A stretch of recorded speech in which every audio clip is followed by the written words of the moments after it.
नमस्कार, कसे आहेत सगळे? अरे सगळेवरून आठवलं, सगळ्यांनी एक प्लॅन केलाय.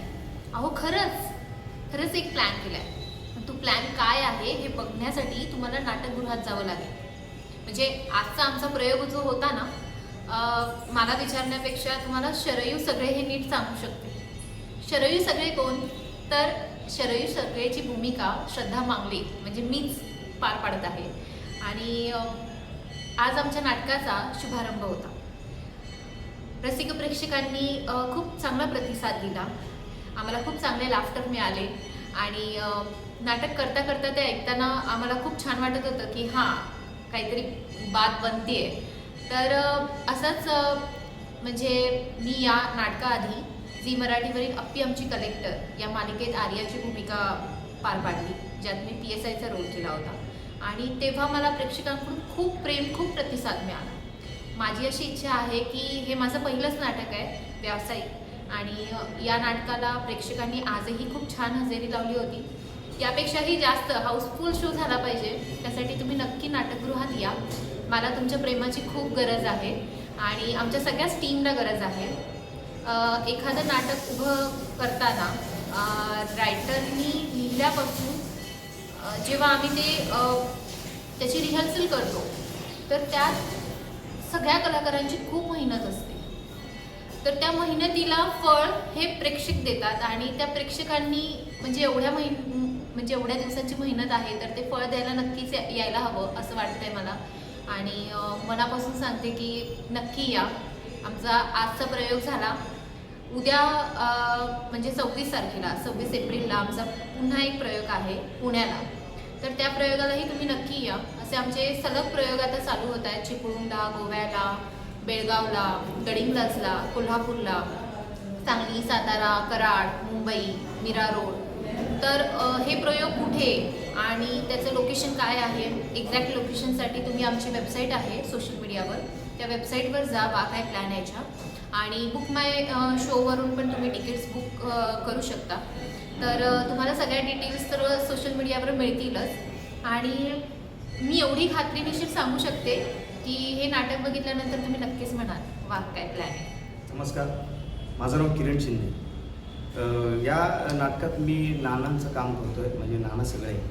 तर ह्या नाटकाविषयी सांगायचं झालं तर कसं आहे की एका कुटुंबाची जी जबाबदारी आहे जो हा नाना पार पाडत असतात. पण काही कथा या बऱ्याच वर्षापासून जे चाललं आहे की डेव्हलपमेंट ह्या ज्या नावाखाली ज्या गोष्टी प्रत्येकाला एक वेगळं काहीतरी 2 BHK 3 BHK हवं असतो, या पद्धतीचं जे सगळं कुटुंबात जे सगळं वाद जे चालू आहेत, त्या वादावरती हे जे नाटक आहे. आणि हे चाळीतलं नाटक आहे, आपल्या घरातलं नाटक आहे, आपल्या मनातलं नाटक आहे. तर प्रत्येक कॅरेक्टर तुम्हाला एका वेगळ्या वळणावरती येऊन रडवता हसवतील. हे सस्पेन्सफुल नाटक आहे. तर ह्या नाटकात तसं बघायला गेलं तर वेगवेगळ्या कॅरेक्टरच्या शेड आहेत. जसं की मी नाना आहे, माझी 2 मुलं आहेत, आणि ह्या सगळ्या गोष्टीतून पुढे काय घडतं हे तुम्हाला नाटक बघितल्यानंतर कळेल. नाटकाचं नाव आहे वा काय प्लॅन आहे. तर हे नाटक तुम्ही नक्की बघायला या. आणि हे नाटक तुम्ही बघितल्यानंतर तर 100% म्हणणार वा काय नाटक आहे. नमस्कार, मी दीपाली चौगुले. मी यापूर्वी सध्या लेटेस्ट मी लय आवडतेस तुम्हाला कलर्स मराठीमध्ये मालिका करते. आणि त्याआधी मी नाटकात म्हटलं तर शांतीचं कायटं चालू आहे हे नाटक मी केलं. त्याच्यानंतर डोंट वरी, चल.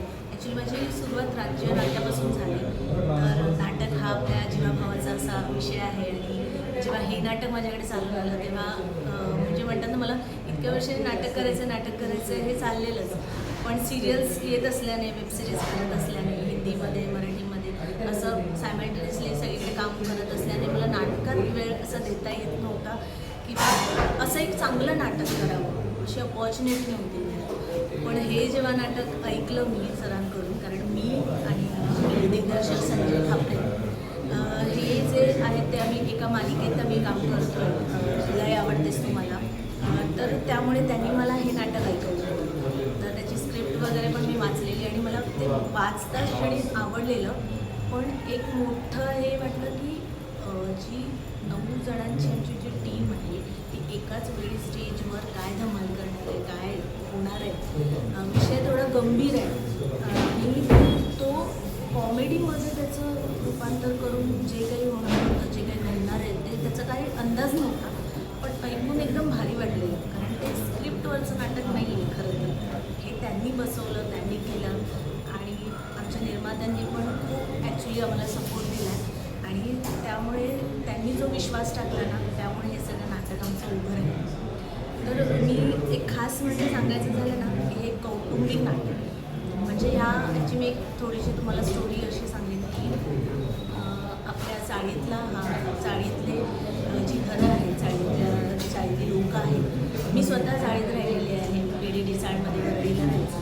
त्यामुळे थोडासा एक अंदाज होता की एक बघायला गेलं तर खूप जुनी जनरेशन ते मिळून मिसळून राहायचं, सगळेजण एकत्रित असं एकत्र कुटुंबात असं राहायचं आणि मलाही ते खूप आवडायचं. असं वाटायचं अरे आपणही असं एकत्र कुटुंबातच राहायचं आणि मी स्वतः राहायचे, माझे काका वगैरे आत्या सगळे आम्ही एकत्र राहायचो.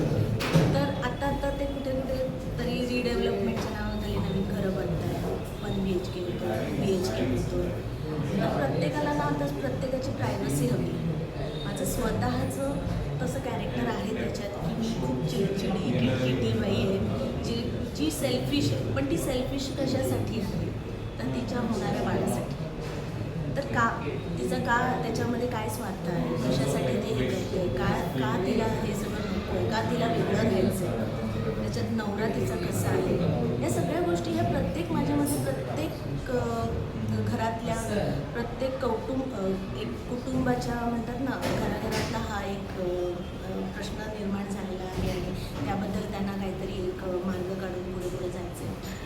तर बघायला गेलं तर आपल्या ह्या गोष्टीमधून आपण काय लोकांपर्यंत मेसेज पोहोचवतो हेच होतं. आणि ही कथा नक्कीच अशा लोकांसाठी आहे की जे एकत्रित कुटुंबात आता सध्या नाही राहत आणि रिडेव्हलपमेंटसाठी ज्या काही नवीन घराचं स्वप्न बघताय, काहीतरी नवीन घराचं ते करताय आणि आई वडील नको आहे, हेही नको आहे, तर ते का नको, कशाला नको आणि एकत्रित कुटुंब का राहावं, हा मेसेज आम्हाला तुमच्यापर्यंत पोहोचवायचा. तर त्यासाठी मला असं वाटतं तुम्ही खरंच हे जे आमच्या नाटकाचं जे नाव आहे वाह काय प्लॅन, मला असं वाटतं तुम्ही प्लॅन खरंच करा आणि ह्या नाटकाला नक्की उपस्थित राहून हे तुम्ही बघाच.